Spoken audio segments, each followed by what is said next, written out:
Guys. So today we have big set of data where it's too big, where we have around 10,000 rows. Yeah, you can check it here. So today we have to find out some how many cities in this data set and how many states. We have to find out unique states and cities. So let's try it. Let's go to the pivot table. So in this case, we have to make a data model set. So let's check.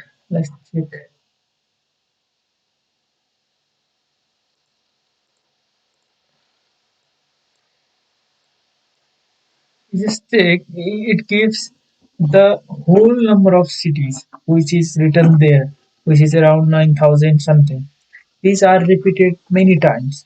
So we have to find out distinct values, distinct count. We have to use this function to find out distinct number of states and the number of city and number of states. Same function on this also. 49 states we have and 531 cities in this data set.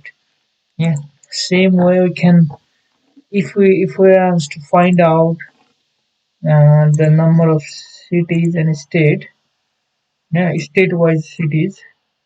So how many cities are there in the state? Same way we can find out, we can use the district count function.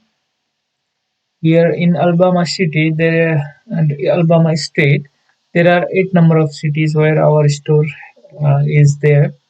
Yeah, Arizona 13, same way. Thank you guys. How you feel this video and these tricks?